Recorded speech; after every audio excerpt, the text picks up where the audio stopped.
we go. All right, so welcome. So excited to see everyone and get ready for another school year. It's crazy that we're already thinking about this. But we do have a full agenda. Some of it is review for those of you who've been doing this for a while. We do have a few new faces, so we're really excited to be adding to our amazing educators. And we do have 3 new full-time faculty also that I just want to do a quick introduction of, so they'll just wave and so you'll know who they are, because we're excited that we were able to add 3 new full-time faculty to our staff. So first one is Kevin Enzer. He's coming back to Maryland from New Mexico, and we're excited to have him, and he'll be leading up our leadership program. So a lot of you will run into him. And then Joanna, there's Joanna. So we're super excited to have another literacy specialist with us. So she'll be working closely with Dr. Catherine Bichette. So anyone doing any of the literacy classes, which I know is a lot of you because it's a pretty big program, you'll see Joanna quite a bit. And is Lauren on here? Here, there she is. And there's Lauren. And so Lauren is going to be heading up our online higher education program. So we have a master's program and we have our doctoral program in higher education, as well as a couple other fun classes that I'm sure she'll be happy to teach, as you all do. Hello. So, all right. Before we get into the meat of this, of course, most of you know, I do love to do a little icebreaker and have a little fun before we jump in. So we're going to do a scavenger hunt. Yay.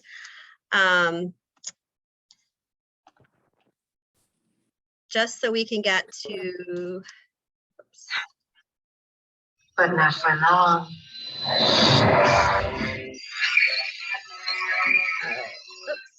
Okay, you see that scavenger hunt?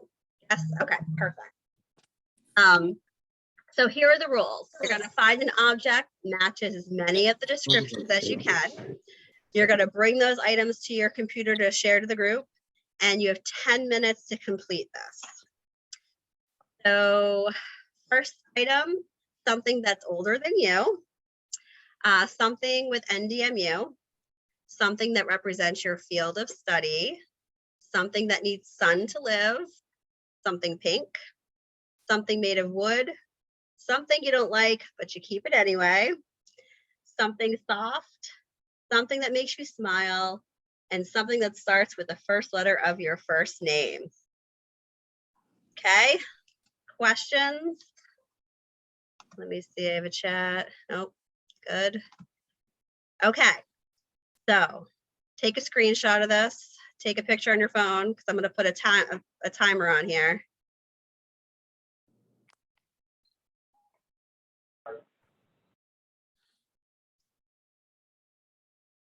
Okay.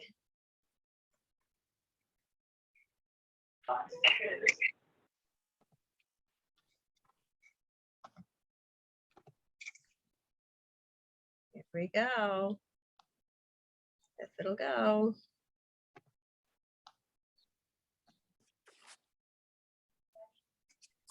Okay, 10 minutes on our pirate clock.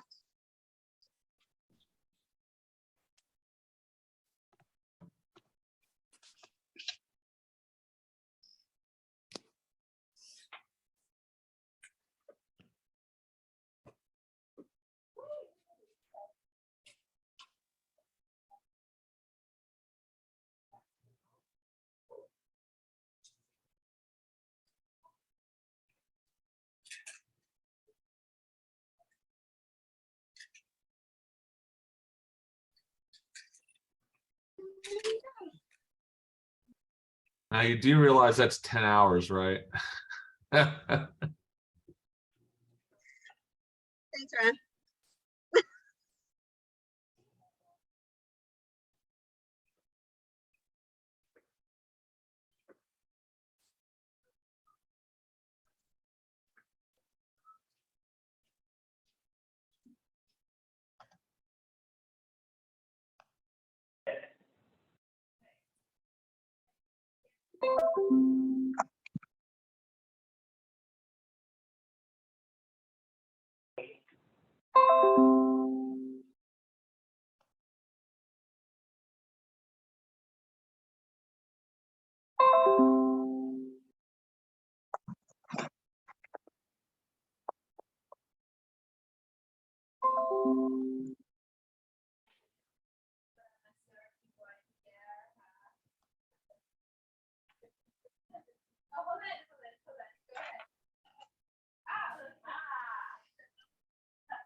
Sorry, y'all. It's not working. So I'll just count down. Divers and guests of the Flying Cloud. That includes our fire mark test. Thank you for your patience. On vacation.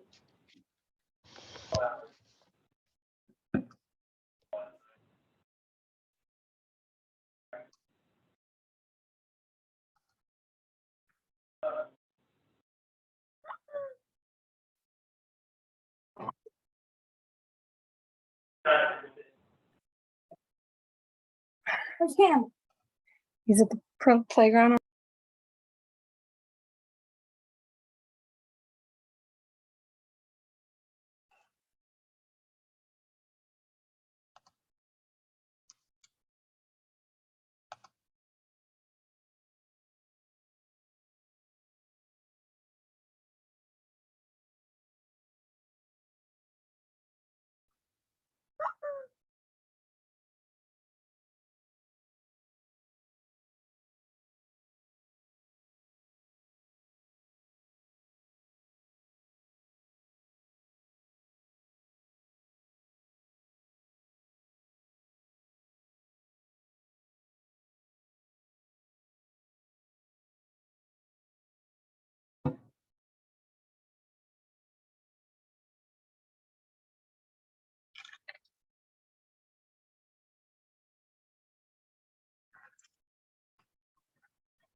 All right, 5-minute warning.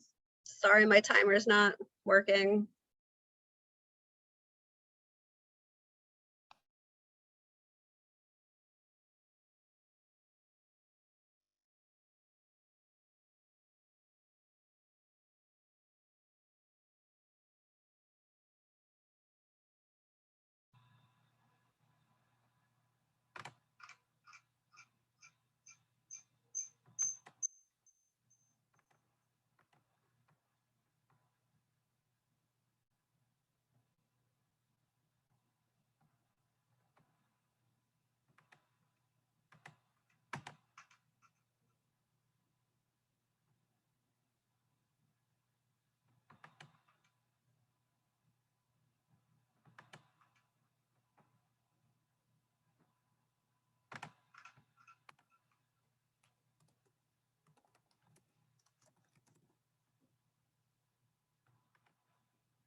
Okay, let's see what you came up with. So you can just, we'll just go through these and you just hold it up to your camera and we'll see what people came up with. All right. So something that's older than you.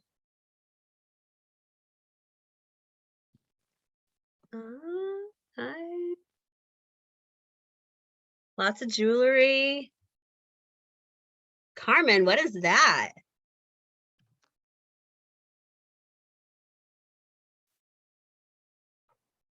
Let me unmute. It's the Virgin. And it's something that my mother-in-law got when she was in World War II across the ocean in France. Amazing, isn't it? Wow, that's so nice. Great. Let's see, what else do we have? Patricia, what's that? So this is my grandmother's paperweight. So we have two of them, and I'm not sure how old it is, but she had it and then she gave it to my brother and I. So we each have one. Oh, that's awesome. All right. Thank you. Ooh, Michelle, that's pretty. This is my grandmother's old antique ring. It is from 1900. It's got diamonds and sapphires on it, and I wear it a lot because I'm at a certain age that I can. Gorgeous. Thank you. All right. Something with NDMU.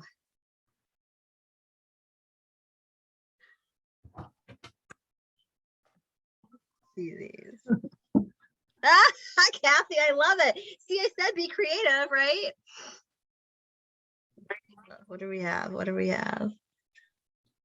Kathy Sipes, what are you holding up? Oh! I don't know if you can see it. It's your I'm bright holding the space. picture from our other little retreat. Awesome. So Kathy McCauley, awesome with that creativity. And Kathy Sipes, that was from our retreat last year where we went canoeing and stuff. Awesome. Let's see. Who else has something fun? We got to get you all some more NDMU stuff. Awesome. Can we have a mug? Great. All right. Something that represents your field of study.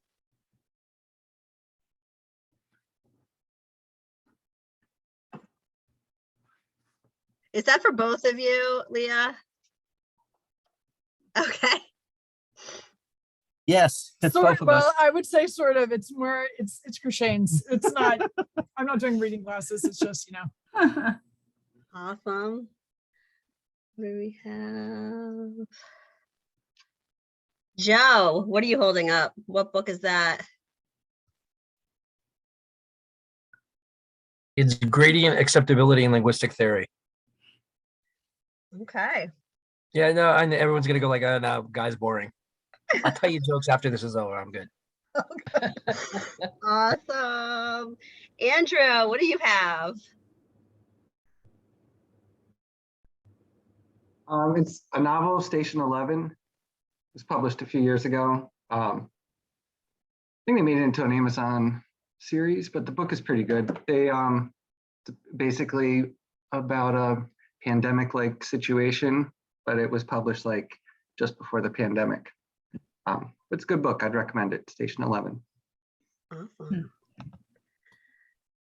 Awesome. Steph, what is that?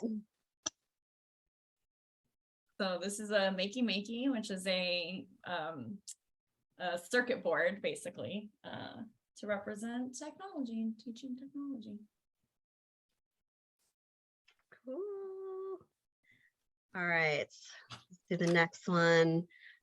Something that needs sun to live.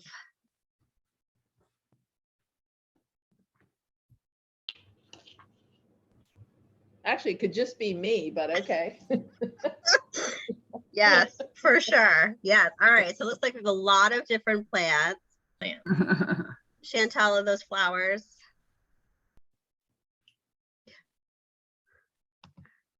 Let's see. Yeah, look at that. All those plants. Nice job. Glad to see some greenery. Something pink.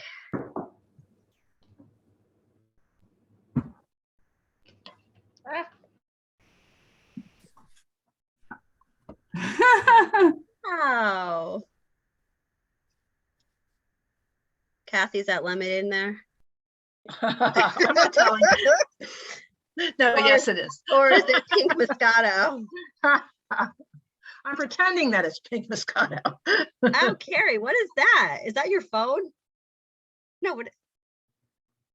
It's watermelon hand sanitizer. Oh, fun. All right. Oh, I love it. Lots of pink. Great. Something made of wood. grab a picture.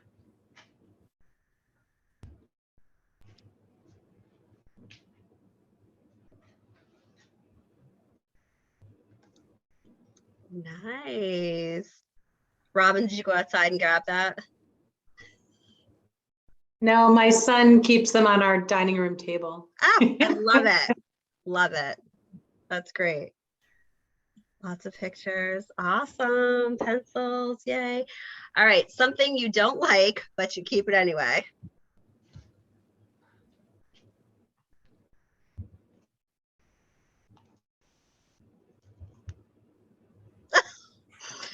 What is that, Angelo? Bill?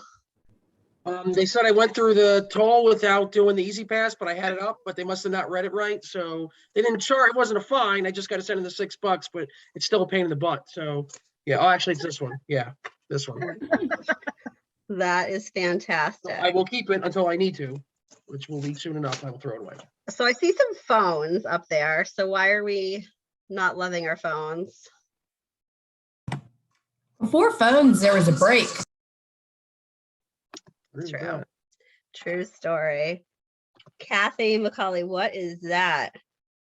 Oh, the story is my sister loved all things Mary Englebright, and for years at Christmas time, she showered me with wonderful things made by this artist. And so we have a joke that I have a drawer or a closet full of Mary Englebright things. They may or may not be my favorite, but I can't let them go, right? That's right. That's nice. Yep. Alexandra Gumby. That's my husband's idea of decor. I'm not allowed to throw it away. So. Well, at least he's not in the picture, right? Since you're newlyweds and all. All right. So something soft. Oh, Baby Shark. Is that the musical one? We have the yellow. Some pillows. Oh, puppy. Oh, Kathy. Nice clean. I'm just grabbing stuff that I can reach from my desk. You know what? There were no rules. Oh, another puppy. Little owl stuffed animal. Love it. Great job.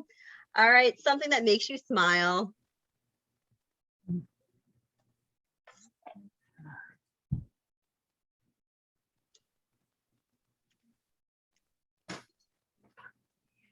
Oh, Halloween or just the socks? Both. No, it's the socks. That's great. Megan, what's that a picture of? That is my family, my sister, brother-in-law, my niece and nephew are here from Paris. So we're at the beach. The beach also makes me smile. Oh, nice. Well, thank you for joining us. You're welcome. There it is right there. Oh, that would make you smile too, right? Yeah. Oh, yeah, it does. Yeah. All right. Last thing, something that starts with the first letter of your first name. I'm your last.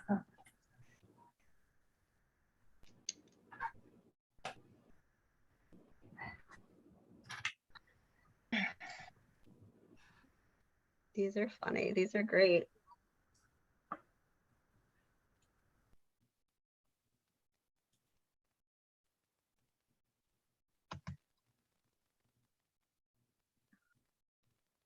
Can opener.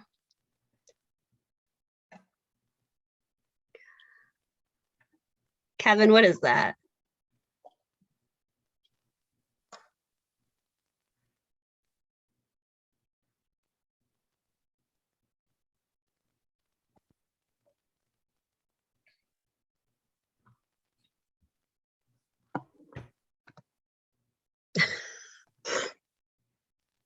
That's all right. No pressure. You say me? No, Kevin, we'll think. Oh. I apologize. I'm going back and forth. I couldn't get my cursor to go to the other screen. Are you hearing me okay now? Yes, sir. All right. So this is a knife, little pen knife that I got from a student out of New Mexico. And her father was a very famous Navajo artist. So it's really a treasure. I've kept it for a couple of years. And even though it's a silent K, that still counts, right? Of course, of course. All right. Well, thank you all so much. Hopefully you got to see some fun things and see what people like and have hanging around next to them in their house.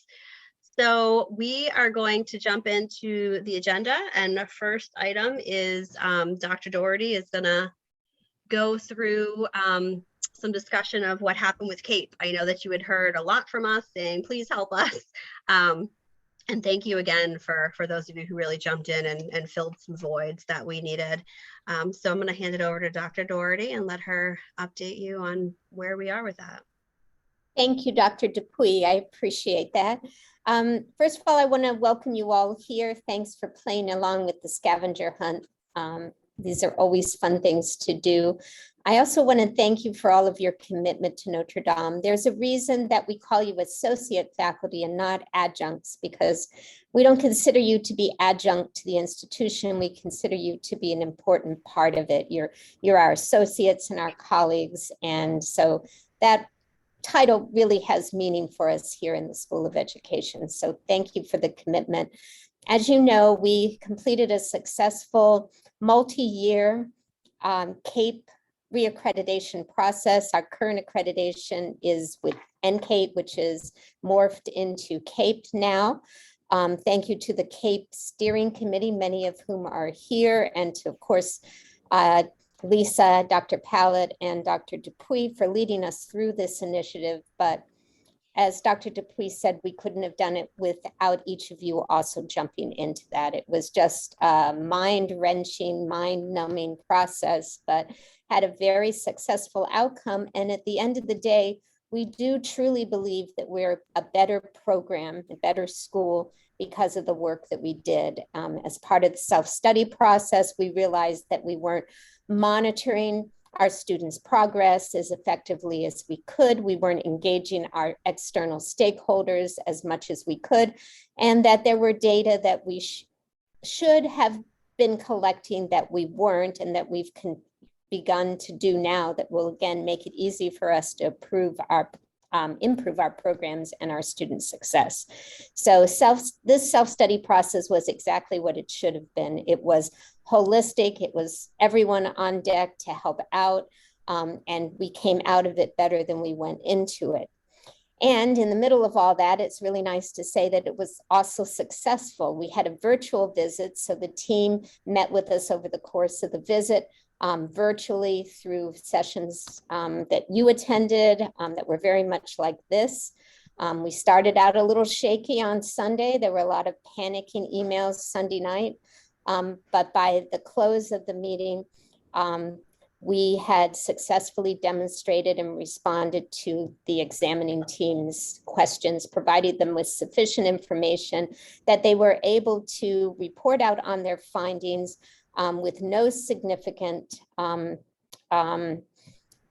issues that would prevent us from being reaccredited in all of the standards, and only a couple of minor suggestions for improvement, mostly related to our enrollment management process and our collection of employer data.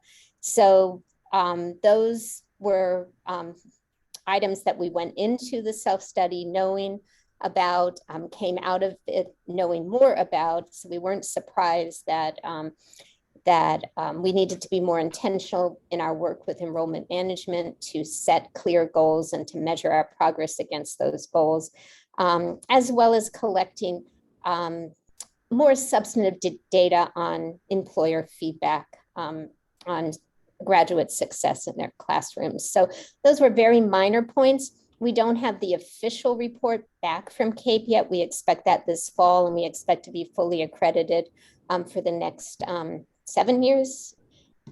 And so we're very, very happy with that, but also happy that we're implementing the processes that we identified for improvement as part of that self-study. So again, thank you all for your input in that. We could not have done it without you. Thank you for your last minute assistance when we reached out to you for missing information. And just know that as associate faculty, you are very much an important part of what makes us a successful institution. And the self-study report, as well as the team's findings, are available if anyone's interested. We can certainly give you access to that if you have nothing better on a Saturday afternoon than to read it. It is available, but it was actually very rewarding to get the feedback that we did. Okay, so I think we're going to move into everyone's favorite topic now, which is a discussion of policies and practices. And Dr. Dupuy is going to lead us in that. Yeah, so this is just an overview and reminder of things that I know I've relayed to you in the past. And for those of you who are new, this will be new information for you. So contracts, you all get them from Donna Jenkins. Sometimes they arrive via snail mail, sometimes they never show up. And so if you are finding any issues, be sure, just to reach out. You can always, if you know you're supposed to be teaching a class and you haven't gotten anything yet, you can ask myself or Donna, CCS on there. I want to let you all know, if you didn't read it in the email, I am going to be going on sabbatical starting on Monday. So your point of contact is going to be Dr. Catherine Bichette, and she has a little welcome message for you in a few minutes. But Catherine and Lisa are definitely point people. They will be able to help you with anything that you need. So do not worry. I know that I talk to a lot of you on a regular basis, but same thing, contracts will be coming out. Make sure you sign it and return it as soon as possible. I recommend that you sign it and mail it, but also copy it and scan it to Donna as well. That'll just speed up the process. And I want to thank everyone for being so flexible too with just the low enrollment in some of the courses, and you being willing to actually step up and continue teaching those classes, because some of those students really need it for graduation. So thank you again for that. Communication with students. So I know it can be tricky, and especially since, a lot of our classes are asynchronous, but we found that just with having so many asynchronous courses, that students kind of feel a little bit of disconnect, and sometimes they panic and they need to get a hold of us as instructors. So if you can just make contact with them within 24 hours, just acknowledging that you received their email and that you'll get back to them, that's great. So if you have the time to answer it right then and there, do it. If not, just let them know that you got it, and you'll be back in touch with them. Just so that they feel a little bit better about their situation. COVID updates. Dr. Doherty, anything new? We do not have any new COVID updates. Of course, the campus is mask optional now. We will be bringing our women's college students back to campus in a few more weeks. Pharmacy students came to campus yesterday, so over the weekend, so they are on campus. We will be offering a selection of our classes on campus, so trying to get everything back to normal. However, we are aware that We are aware that COVID is still very much out in the community. And so what we're recommending is that you continue to take precautions that feel appropriate to your individual situation and continue to have conversations this semester with Dr. Boucher as you move forward, looking at what you'll be teaching next in terms of your delivery preference. But we're hoping you're all staying healthy and getting boosted if it's appropriate, and that your families are doing the same. But other than that, the campus is open for business as usual. I shouldn't say normal because it's a new normal now, but certainly we are open and accessible. Thank you. Okay, so the syllabus template is still up on the School of Ed website, and Ryan will be reviewing that with us shortly. What we're asking you to do, I know in the past we had waited, and some people had sent it to me and some people had sent it to Caroline, who is our administrative assistant. We have a new setup in the School of Ed. We're excited about the new structure where Angelo, Dr. Letizia, and Dr. Bichette are two chairs, one of initial cert and one of advanced certification programs. And Angelo will introduce himself shortly. So we do have a list of who should be sending their syllabi to which of the chairs, and Angelo is going to go over that with you as well. And these should be sent 2 weeks prior. I know that sometimes things happen and you need to make adjustments, and that's okay. But this policy has been for the university that your Brightspace site is open with at least your syllabus up 2 weeks prior to the start of the class. So we're going to try to maintain that. And, you know, it's really helpful to have these in ahead of time as well, in case we need it for something. I know for CAPE, it was making sure that we had all of the different courses covered. I know some of you were helping with our SPA programs and getting those reaccredited, and having that information on hand is, you know, really, really important. So thank you so much for that. Okay, self-service.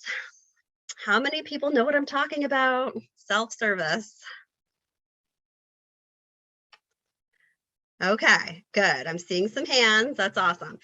So this is what they're using instead of WebAdvisor. So you may have seen several emails come out from the registrar saying, listen, WebAdvisor is going away. You may have noticed that sometimes WebAdvisor crashes, or it's clunky, or doesn't have the information that you need, or you can't log on for some reason. It's because they're starting to shut it down. So Ryan is going to show you a tab for self-service in a few minutes, but that's where you should be doing your roster verification. Very simple. It's Lisa, help me out. What's it called? Census. Thank you. It's called Census on there. So it's a little tab. You click on it, and it'll show you your course roster, and you just click and see if they attended or not. There's no save button. It automatically saves it for you. You're good to go. Final grades are also supposed to be submitted through self-service. And the course coding thing, I just wanted to touch on that real quick. Most of you are familiar with the way things are coded now. So if you have on your course 100% lecture online, and there's no day or no time, that means you're asynchronous. So you should never have any meetings scheduled with your class. You can have optional ones, and you can definitely, you know, have drop-in times and office hours, but there shouldn't be any required meetings. If you have the lecture 100% online with a day and time, that means you're synchronous, and you're supposed to be meeting online with your students at that specific day and time. And then there's the less than and greater than 50%, which is our hybrid. If you see that, that means you're meeting physically in person with your students at some point during the semester. And this other 50% can either be asynchronous online or synchronous online. So that's our hybrid. Not many of you have that option. So I think you should be okay. But if you have questions about that, happy to to answer about that. Most of you have the 100% online lecture, synchronous or asynchronous. And it would also have a room number next Mhm. to it if it was a on-campus class. Yes, thank you. Yeah. All right, moving down to our book orders. So again, we have a new procedure for that. I'm sure you or most of you have gotten the emails from the bookstore. They are sending those out, each semester and just asking that you go in and you use that link to order your books. So if you have questions, reach out to them, but just put your books in there. If you're not using materials, you don't, just check the box, I'm not using materials. That way students can go on there and know. Doesn't mean the students have to buy the books from there. There's a spot on your syllabus where you can let them know the costs of other options for them. But it needs to be somewhere in the university system, what books you might want to use. If you need desk copies or copies of syllabi, you can reach out to Caroline, sorry, who is the administrative assistant, because she can get you desk copies if you're thinking about using a different textbook, or if you're teaching a class for the first time and you don't have access to the book or the syllabus. Chalk and wire, same old with that. It's in the syllabus. They have to submit those chalk and wire assignments in order to get a grade for that assignment. If they don't, they get a 0 for that assignment. Again, this is our way that we collect data, especially for CAPE review. If we didn't have that, we would be in hot water. So just make sure that go ahead. Can I ask a question? Just because my class ended last night and I've got 5 people saying, what, a chalk and wire account? I'm like, it's been in my syllabus. And I've sent out many emails. I want to say to them, you know about this because you were told about it blank. When are they told about it? So I have a really good, I know what I'm talking about. When would they have first encountered chalk and wire? When they are accepted into their program, their advisor gives them a program of study, and at the bottom it says that they have to have chalk and wire account. It's required. Okay. I think what I'm going to say to them, starting next semester, because this is always a problem. I'm going to say, from the beginning, let's start this conversation now. And I almost want to make it like a syllabus quiz and say, when you enter, it's a free point answering, do you have a chalk and wire account? And if not, can you please get one? Because that then they'll have months, because we are scrambling right now. And I'm like, oh, so, okay, perfect. So program of study when they are accepted. Mm-hmm. Perfect. Yep. Thank you. Yep. And they get a welcome email too that tells them about that. So it should not be surprised. There are very few exceptions to people who need the chalk and wire account. If your students are trying to play that game, they need to get a letter from their advisor stating that they are exempt from chalk and wire. If they cannot produce that, then they have to get a chalk and wire account. Julianne, can I ask a Michelle? question? Of course. My students in the methods class have never submitted through chalk and wire. And No, you don't have any chalk and wire assignments in your course. Yeah. All right. Thank you. Just wanted to be sure. Yeah, there are some courses that do not have chalk and wire assignments. So if you haven't had them, don't worry about that. It's just we have key assessments across a lot of the other courses. Yeah. Okay. Ryan's going to go over the Netiquette guide. He'll show you what that looks like. Nice job, Carrie. Good ideas. Yep. So I am just gonna start by sharing my. Oh, hold on, Ryan. Sorry. Oh, You're sorry. gonna do the Netiquette guide in a second. And then Brightspace cross-listed courses. I think most of you have this figured out. For those of you who haven't taught yet, we often cross-list a lot of our classes. So meaning we have a graduate level course with an undergraduate level course. You may have a 500 level with a 400 level. And so in your Brightspace, you'll see 3 different shells, one for the 500, one for the 400, and then one with both of them. make sure that you are populating the shell with both of them listed so that all students can see it. So that's all. Kathy, are you? Yes, Dr. Doherty, are you?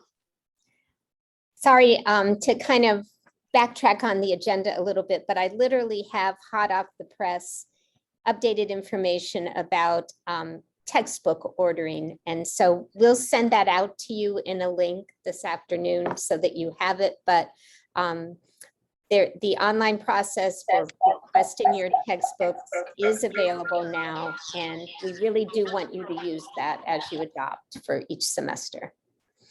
It makes it convenient for the students because when they click on your course description, they're able to see which textbooks are required. So we'll send that information out to you. It's a very simple process and would appreciate it if you'd use it.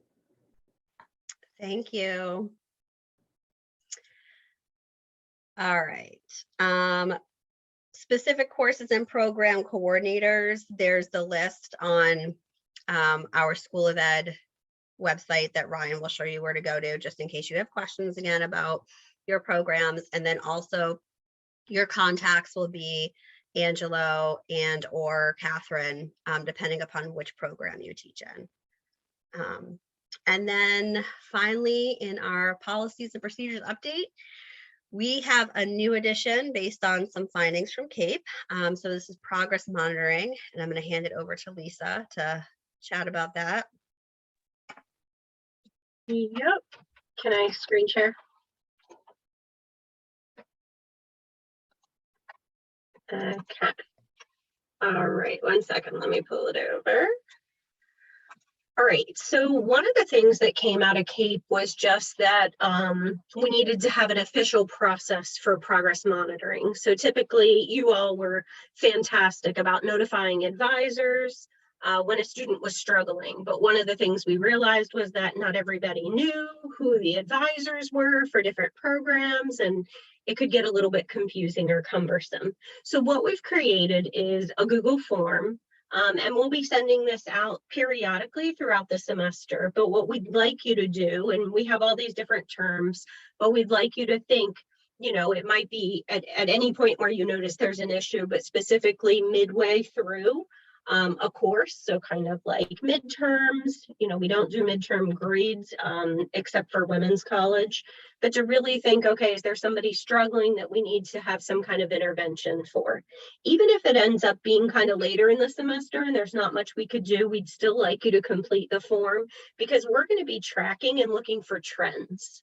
But basically, this is what the form looks like. We're asking you to just tell us who you are, your email, so we can easily find you, the email you answer, the course number, the name of the student, and just a short description of the concern. You know, is it attendance? Is it turning in assignments late? You know, have they just dropped off and, you know, not had much of a presence?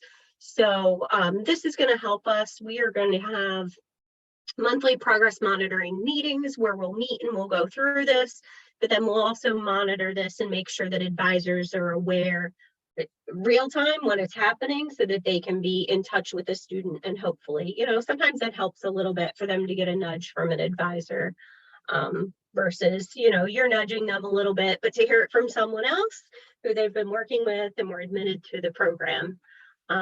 So again, you'll be getting a link to this, and just, you know, when you have a student that's struggling, or a student that you're concerned about, or just isn't making that progress that you would expect or isn't showing up, if you can just complete this, it'll just help us document, have conversations, and, you know, really look for different trends. So that's pretty much it for progress monitoring, kind of a new process we're putting in place. All right. Thanks, Lisa. Yeah, we are definitely going to put a link to this on the School of Ed page. All right, so now it's with great pleasure I introduce Dr. Letizia, who will provide an introduction into the world of the chair.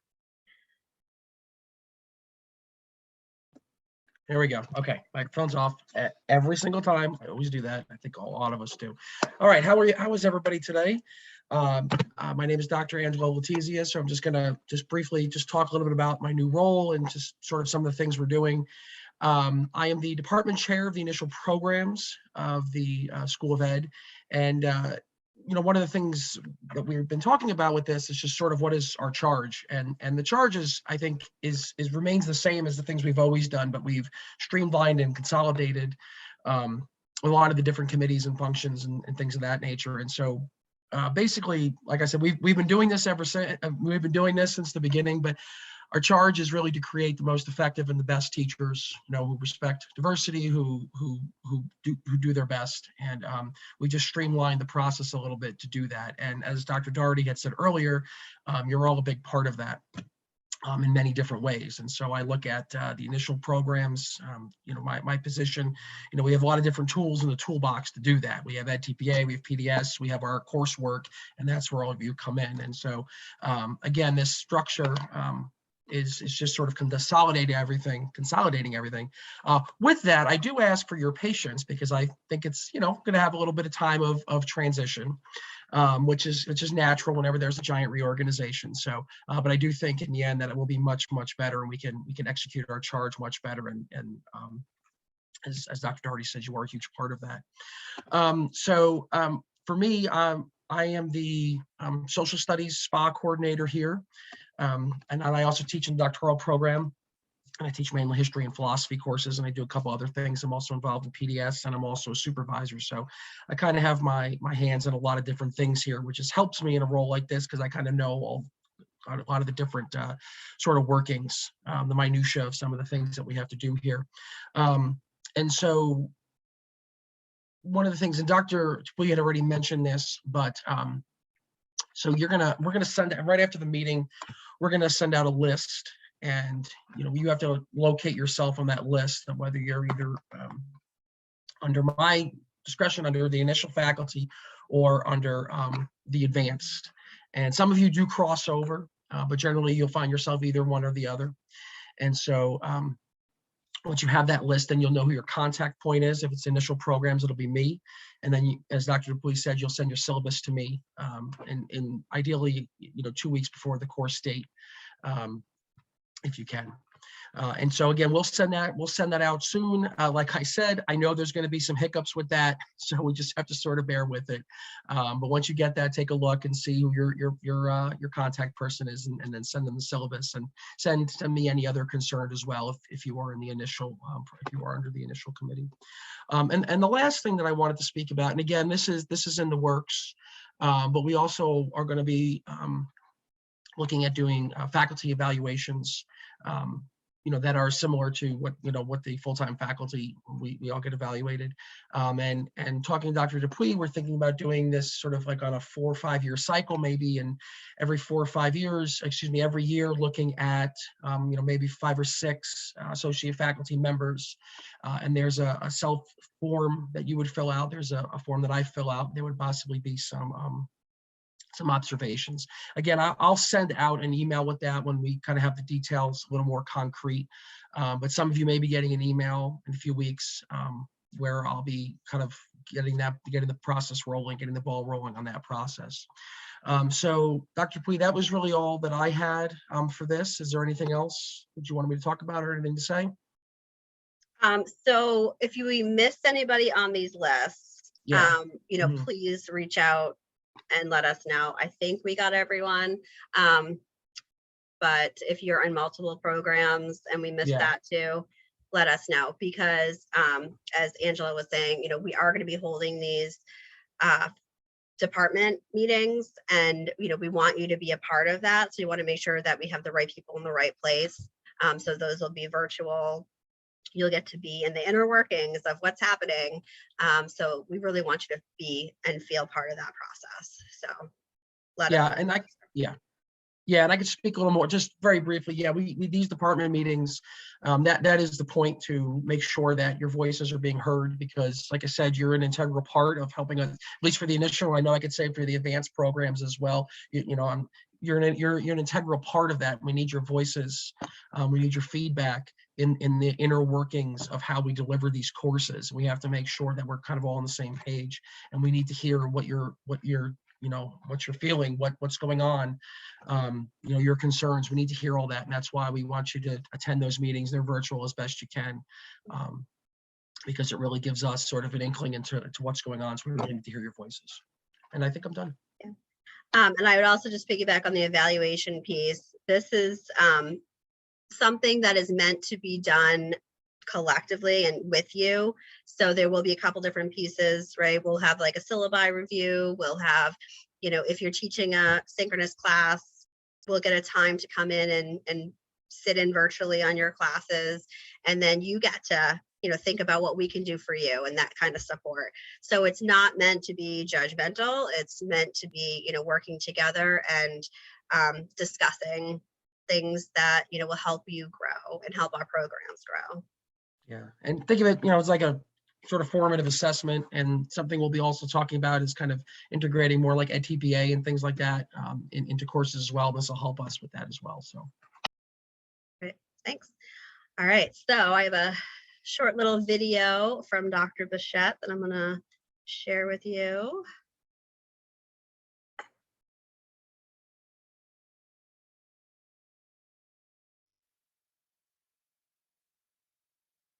Okay, does everyone see Catherine? Yes. Okay. Did you remember to share your sound? Hi, everybody. My name is Catherine Bichette. So sorry that I couldn't be there with you today, but Julianne asked me to make a little intro video here. And so I just wanted to take a second to introduce myself. I'm an associate professor in the School of Ed. I'm going into my 5th year now, but I just did the math before I did this intro, and I've been in higher ed for about 20 years. I was at York College of Pennsylvania for 10 years prior to this, serving as the early childhood department chair. So I'm super excited to take on this new role as advanced programs department chair. I look forward to working with all of you. My wonderful esteemed colleague Angelo will be my partner in crime, and I know he is there with you to introduce himself. I know he's going to show you a list of names.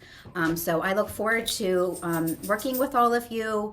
You have my contact information there. I will be in touch soon to talk about, to send you an email about the upcoming associate faculty department meeting we'll be having.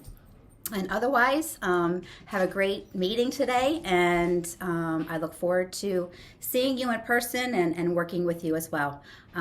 Take care, everybody. Have a great rest of your summer. Bye-bye.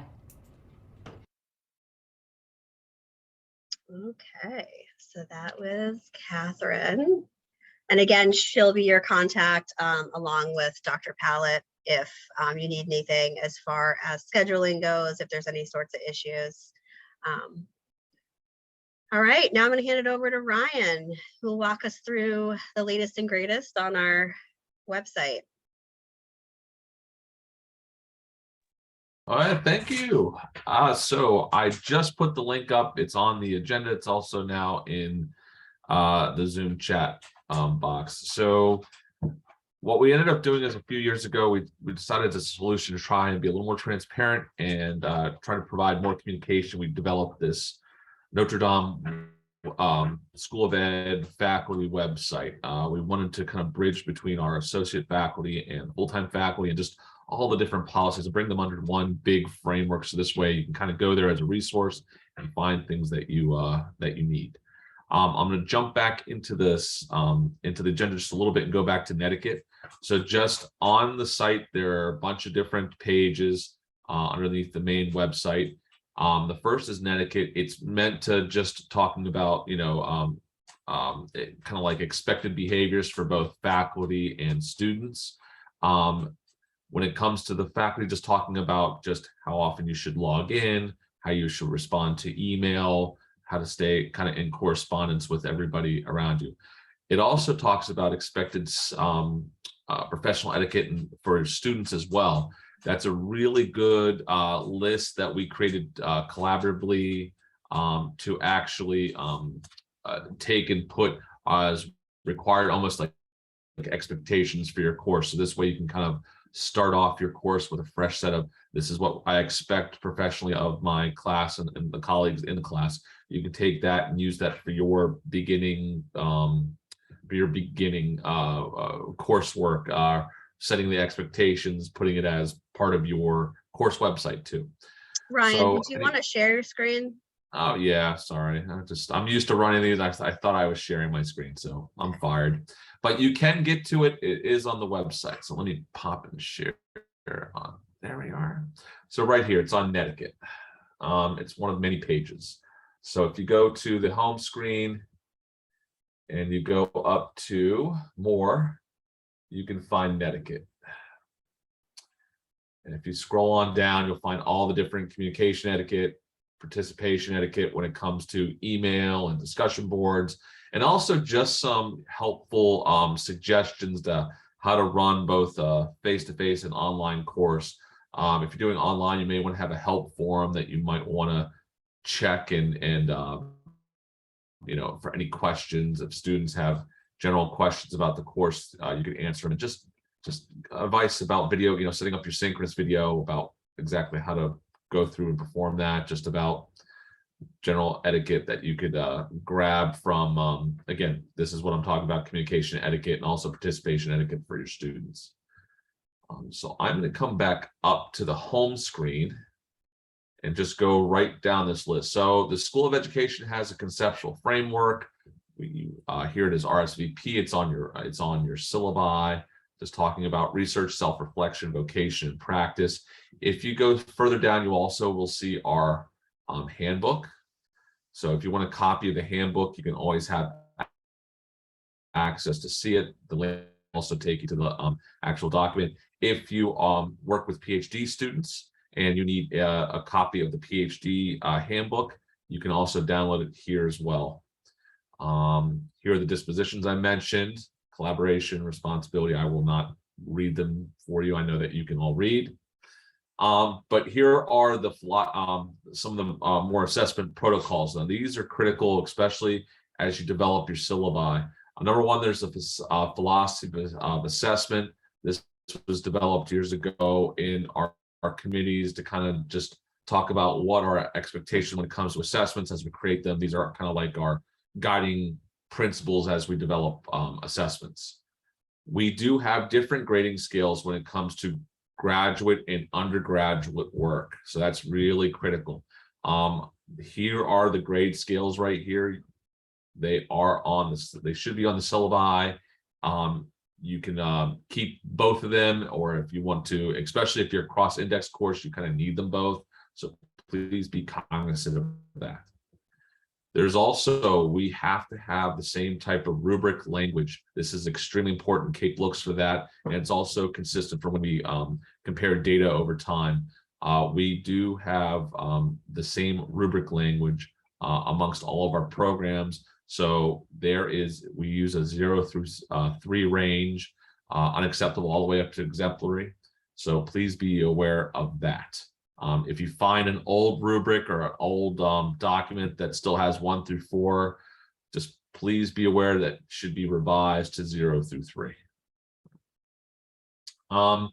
Meet the associate faculty to try and develop a presence, to try and collaborate with one another. This page is to kind of get to know one another. Afterwards, I'll put my email address in the chat box just afterwards.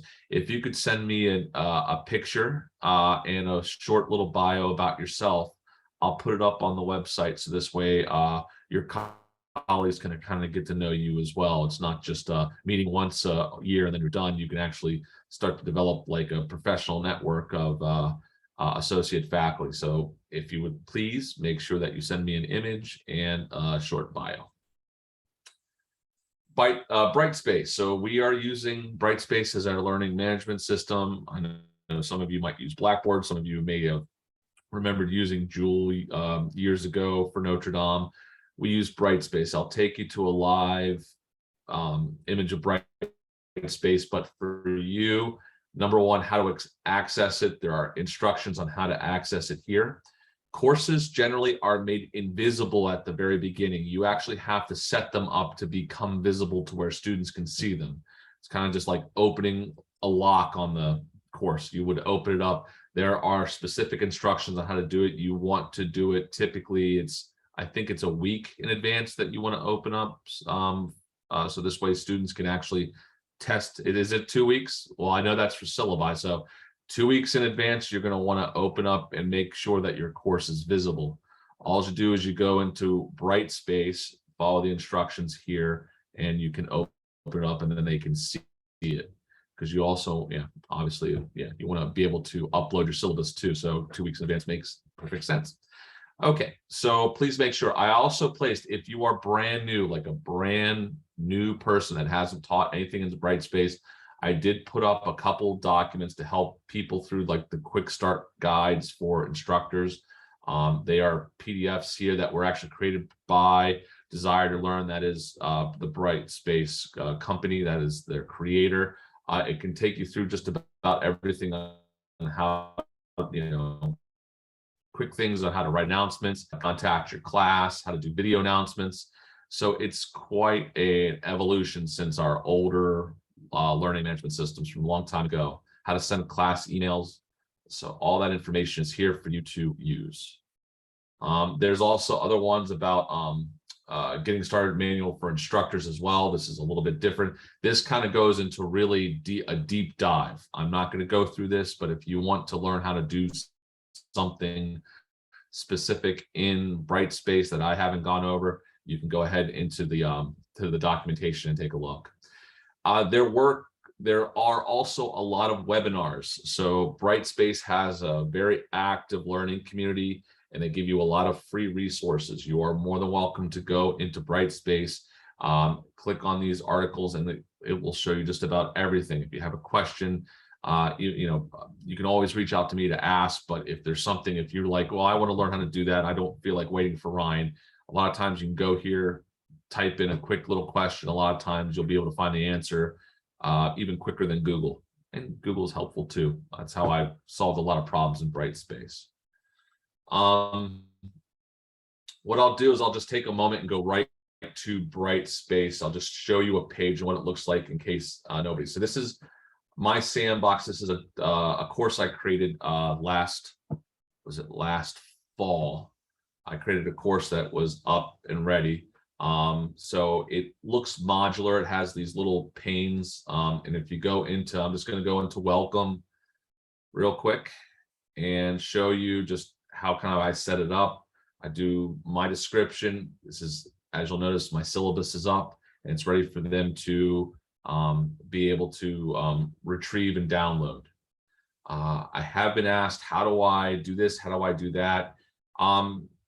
Brightspace is extremely friendly when it comes to dragging and dropping. So if I have a document, I can drag it right in and let it go, and it will upload. If you want to also just manually do things, you can upload files, videos, and audio. You can create a file that is like creating a web page inside of Brightspace. You can create just a link to another external resource. New assignment and new discussions, new quizzes, you can create them here. I will say this, some people will have a little bit of confusion, like, well, I created an assignment, but it didn't kind of go over into my grades section. I will show you this, is if you are creating an assignment, let's say right here, this is assignment. If I click on this,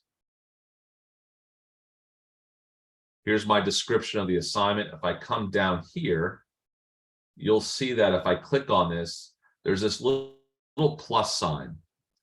That little plus sign means new grade item. That means that I need to connect it to something in the grade book. So my suggestion is when you create an assignment, is that you put it into Brightspace. And then as you're putting a point, if you're doing points, numeric or whatever, you need to hit that plus sign. This way it will connect it. It will create something in the grade book for students to actually grade.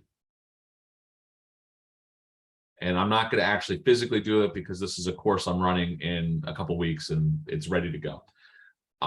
If you want to create discussions, or if you want them to access discussions, you can go to activities and hit discussions, or you can just even create them within the module and actually just hit, you want to develop a new discussion. Just go to upload or create, hit new discussion, and you're off and running. Here's, sorry, try to find a discussion. Here it is right here. Peer review process or plan. If you click in here, students can start a new thread. Information will populate. And the nice thing is about doing a discussion is after they're kind of done and they've responded, you can actually go to the activities and I'm sorry, you can go to tools, you can go to grades. So this is how students actually see their grades. But when you have a grade book, you can actually grade all the discussions within the grade book. You can just click on their task. You can see everything in there and give them direct feedback. I can't generate it right now because of, I have to be careful of student information, but this is where you can actually go to actually grade things all in one place. So you don't have to kind of skim, scan, and scour through your discussion posts to try and find how to do stuff, how to grade things. You can do it all within one kind of streamlined process. Okay. I will say this too, is that it's really helpful. You can do video announcements. You can send announcement very quickly. You can do attachments. If you just would rather do audio, if you're doing an assignment and you want to give them feedback, but man, you're tired of typing, you can also give video feedback. You can give audio feedback. It's just you talking, it saves it as a file, and the student that you're giving feedback to, they are the only ones that have access to it besides you. So it's not like everybody in the world sees it. So that is Brightspace in a nutshell. Go back. Sorry, I'm just keeping track of what I have to go over here. Okay, so I'm going back to my website here. Okay, so the SOE contacts, we know we've given you a lot of different names. We mentioned SPA, the Specialized Professional Association. I also put program coordinators on here. So if you're teaching for somebody in specific and you have a question, we have our wonderful new chairs. However, if maybe, as they're getting oriented to the new job, if you have a specific question about a SPA or about a program, here is a up-to-date list as of this evening or yesterday evening. This is what I had so far. There's information about the PDS coordinator position and their website. They use a big, massive website too for all their resources. You have access to that. If you need to find out who the School of Education advisors are, I updated this last night, so you can actually find who are the advisors. So if you have a student, now that Dr. Pallett's created this wonderful form for feedback and trying to help students, but if you also just need to know who to contact, here's that massive list. If you need a description on what exactly is EdTPA, here it is. Here's the contacts. Chalk and wire contacts. Dr. Madeline Ball handles new account creations. She also is responsible for kind of giving training materials. I'm also here if you need any technical assistance. If students are having trouble with something, they can always reach out to us. Our contact information is on here as well. And I will say this is that we do have the course EDU 300 and 556. 300 is undergraduate, 556 is graduate. We still train students on how to use chalk and wire. We also try and have it as the place to where if you don't have a chalk and wire account, here's the training that you can have. We encourage that entire course has a lot of different e-portfolio requirements. So we try to do a lot of the training in there. So just to kind of give you a little bit of that's one of our ways of trying to capture students to try and train them in how to use the e-portfolio and let them know. But there's some things that go beyond. Dr. Dupuy, when you are on sabbatical, if there's a course or a classroom issue, are they contacting Dr. Pallett? They can contact Dr. Bichette or Okay. Dr. Pallett, but Catherine would be the first line of contact. Okay, no problem. And things outside of the School of Education, if you need anything, help with IT, if you're in Caroline teaching, or if you're online teaching something and you need help, like, I can't access, you have a student that can't access your email, or you can't access your email, and you need help, there's also a phone number for the help desk and so forth. And also just a direct email address. There's also information down there about the library that I will not go over at this point. Essential documents. So this is the critical place. So here is the School of Education syllabus template. Now it says August 2022, but if you have one from 2021, it should still be fine. It wasn't, the template was not changed this summer. It wasn't changed. The only thing that was changed was just the year. Just changed it up. It was already updated. It's just to kind of keep it current. So you can download this and use it, obviously. If you need the School of Education lesson plan template, it's there. If you need the lesson plan rubric, it's there. And there's also a few for the specific content areas. If you would like the Netiquette for students and Netiquette for faculty document, you want it in Microsoft Word format, you can use that. And there's a couple links to standards if you want the technology standards for students, for educators, and Hey, Ryan. Yes. Just at the top there, we're changing that to please forward a copy of your syllabus to the program share. Program share, sure. I can change that. Yep, and this website's constantly updated like this in the background. So yep, I will make a point after I'm done talking. Self-service, which is replacing the web advisor. So self-service, here is the way to access. You can go to just the general ndm.edu website and go to resources, or you can go directly to the portal.ndm.edu and select self-service. I like to do images just to show you exactly what the menus look like. I'm not guaranteeing they always stay the same, but if you go to the portal, you'll see self-service as this kind of like little icon link. Shows you the different functions of self-service. You can get your class roster there. You can see what your class schedule is. You can see, as you can see, I have a course that's going to go on October 24th through December 17th.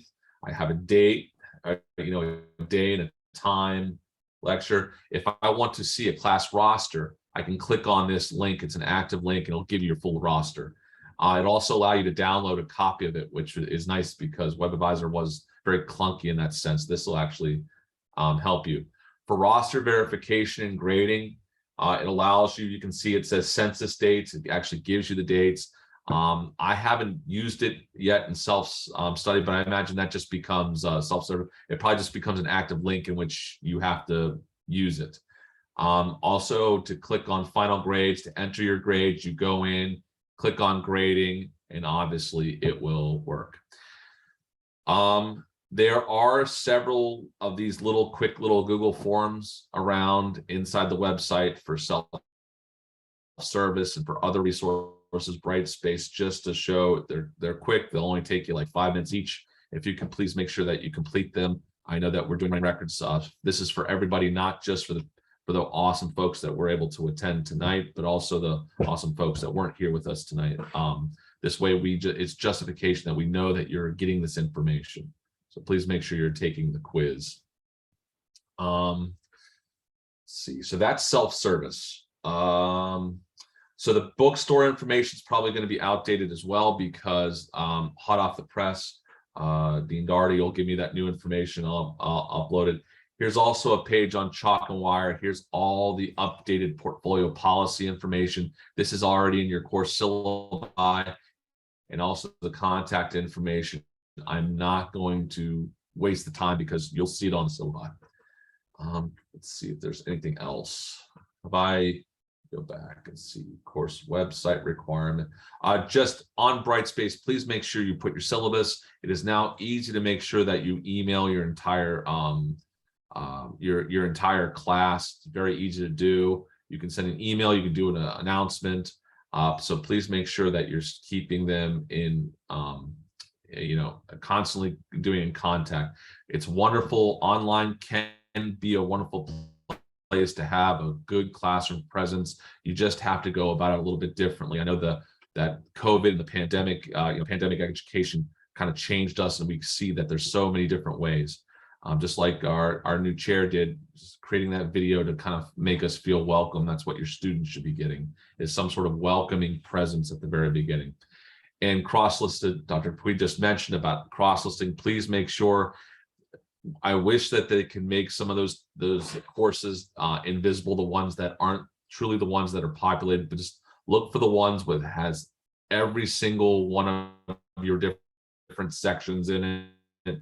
Look for the long one that has like section 0.01 or 0.91 or whatever. Make sure it's all combined. It's that one shell that's combined into everything. So this way you're not creating it in the wrong website area. So make sure you're looking for the one that's cross listed. And I think that's about it. Did I miss anything? Hey, Ryan, can I throw a couple questions at you? Sure. I remember with using Brightspace, there used to be a problem with uploading rubrics. You had to go in there and kind of create your own rubric. And I remember, meeting with some representatives, and they talked about trying to make that change. Has that happened, or are we still in a situation where we have to go in there and create our own? Okay, well, it depends on how you grade. So if you can build inside of Brightspace, you can build the rubric. I know I've done a few in my gaming course. If you are just uploading, because a lot of people are also using just in chalk and wire, they're using the rubrics in there because you can upload it also in there. So, just long story short, you would have to build them. You can import them. I'm sure there's a way to import them if they have like an Excel spreadsheet, but you have to do a very specific formatting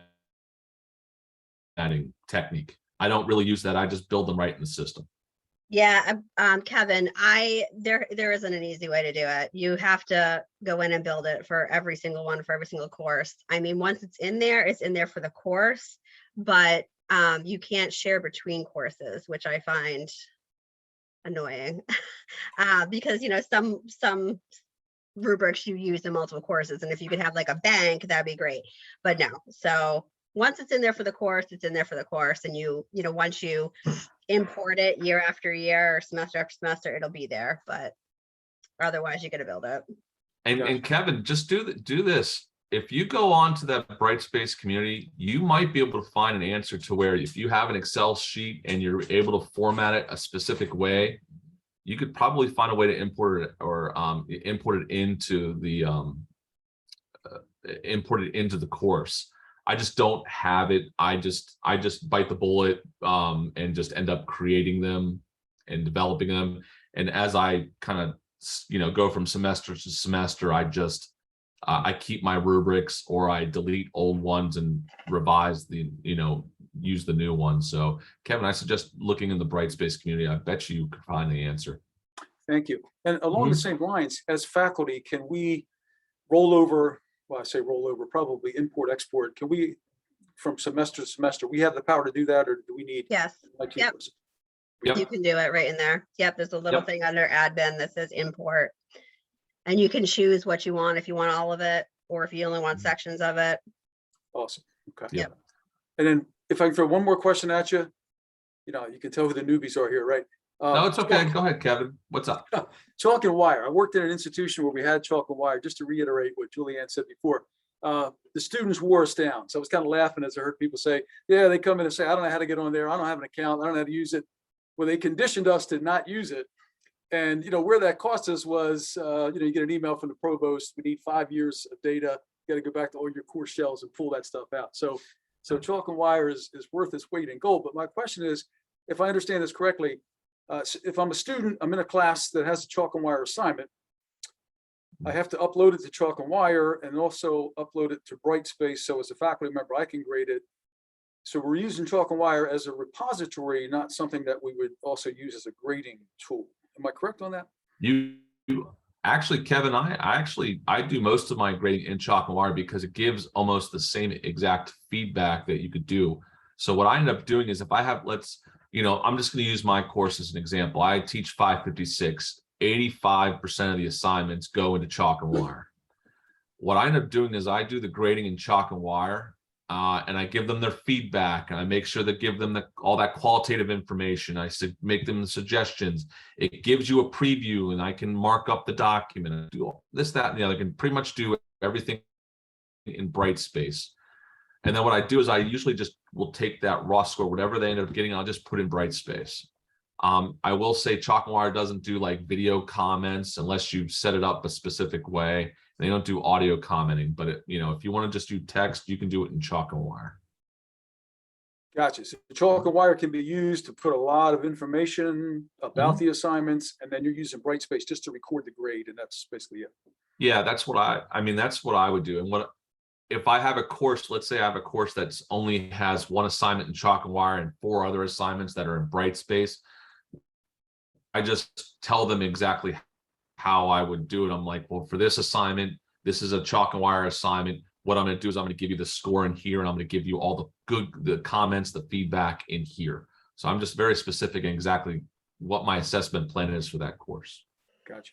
Thank you. You can do it the opposite way too, right? Like you'd have it set up in Brightspace and do the rubric there, and then it automatically populates into your grade book, and then just go in and quickly score Chalk and Wire too.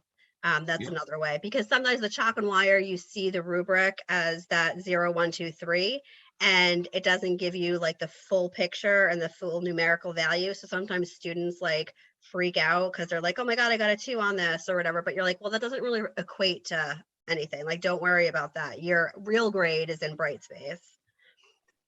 Yeah. I had one question from Pokey's iPhone. Can you please repeat where find the quizzes? They're at the bottom of some of the website pages. So we did self-service. I think it's Brightspace. I think there was 4 total, if I'm not mistaken. Let me give you a list real quick. So I had definitely self-service.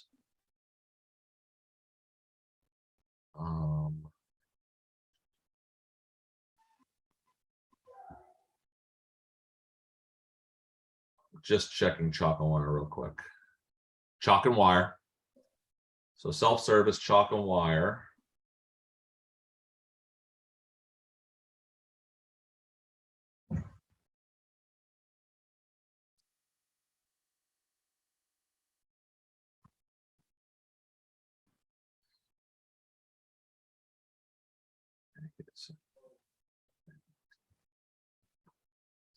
I'll just Dr. Tapu, you can take over. If there's a couple other ones, I'll let people know.